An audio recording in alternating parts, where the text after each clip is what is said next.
Welcome back, panelists here. Former North Carolina Governor Pat McCrory, NBC News contributor, senior fellow at Demos, and new mother, Heather McGhee.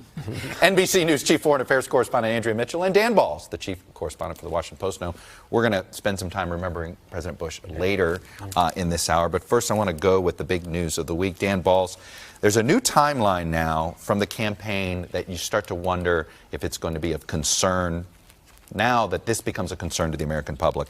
October 28, 2015, Trump signs a letter of intent to negotiate a real estate deal with the Russians. 3 days later, he starts flattering as a candidate. I get along great with Putin. Throughout that month of November and December, more stablemate, as he referred to him at once. January 20th, we now know Michael Cohen speaks with the Kremlin about the Moscow project. And then on February 17th of 2016, the candidate Donald Trump claims I have no relationship with him other than he called me a genius. Dan Balz, how significant? Well, I think it's very, very significant. I mean, what has happened over the last week, as you suggested earlier, has brought him to the center of this investigation. And it's coming from various directions. But this Russia piece is exceedingly important because there has been suspicion about this from the very start. There has been questions about why he treated Putin the way he did throughout the campaign. And now we are beginning to get the pieces that explain that. We still don't know a lot. There's still much to be known, but Mueller is clearly focusing in on that. And you have to understand why that would make the president so uncomfortable right now. Andrea, the Kremlin confirmed Michael Cohen's account. So what is that about? Well, that's putting more pressure on President on President Trump. And also, weakening Trump. I mean, Putin is using every lever that he has. And Trump had put pressure on him over Ukraine, so he is, through Peskov, his right-hand person, saying, yeah, we've got those emails, and showing the emails of Michael Cohen. Look, this changes the timeline. It puts this front and center in the campaign at the very time when the Russians were beginning to hack the Democratic accounts and the accounts of the campaign manager of Hillary Clinton. We don't have the final connection, and the president is correct. It's not illegal for an international businessman to be doing the business. The conflicts of interest are profound. It's not illegal yet, but we do know that the CFO of the Trump organization is also a cooperating witness, and the fact that they put in that criminal information that Cohen had been talking to the family members. That's a small universe. That's Don Jr., Eric, Ivanka, Jared. So it now brings the family into it.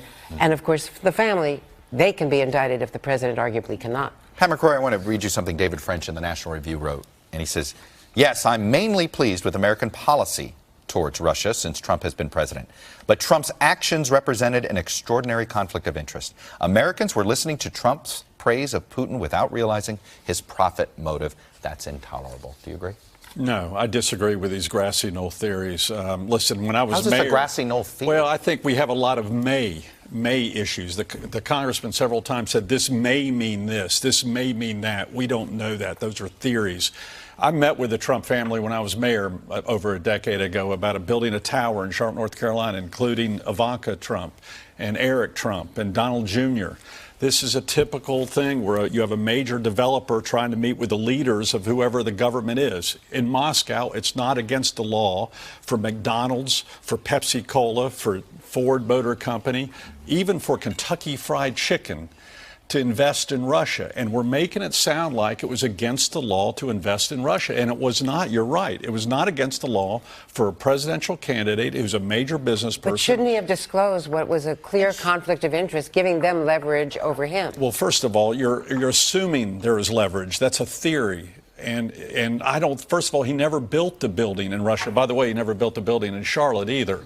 But I think this is something that won't mean as much, especially to Trump supporters, because it was well known that Trump was doing business in Russia. There were pictures of him with a beauty pageant long before that.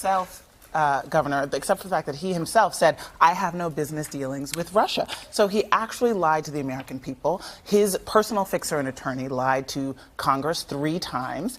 He said there was no dealings while he was building in talks to build a $50 million penthouse for Vladimir Putin at the top of this tower. Well, that's a theory also. No, it's not a theory. That's actually what was in the deal that they were discussing. So the other problem here is that we know that this is just another piece of what Russia was dangling in front of the candidate.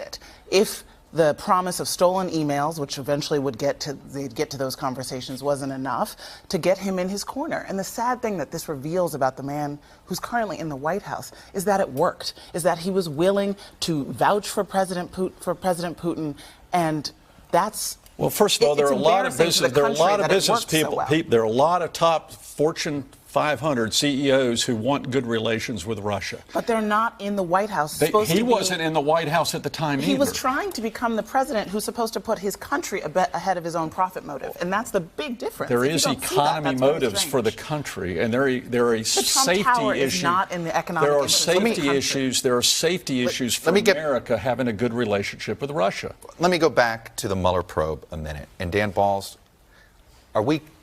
I don't get the impression we're close to seeing this wrapped up, despite what so many others are speculating in the president's legal team.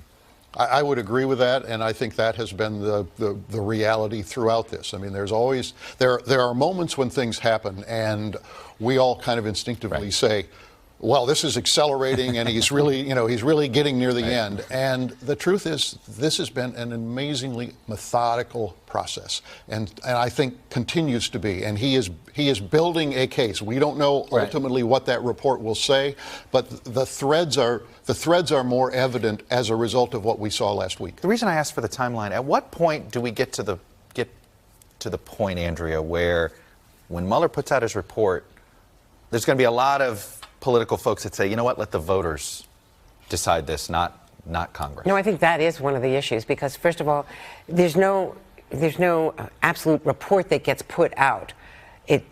It will either be leaked out, or depending on who's in charge. It could be a filing via grand jury, be a filing via a court filing. It could be a report to Congress. Now that the Democrats have the House side, then it will probably come out. But if it were a unified Republican Senate and House, it might not come out. And the fact is that depending on who's in charge, is it Matt Whitaker, is it Rod Rosenstein, who's really in charge of that? But that said, I think it's going to end up potentially being, we either believe it or don't believe it, and the branding that he has successfully done is it's a witch hunt. Well, we'll see. I have this feeling if that report doesn't hit Congress before the 4th of July of next year, it's hard to imagine the 2020 timeline doesn't take over.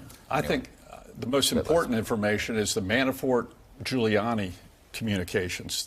It'd be real interesting to find out more details about that, because that's really a unique strategy.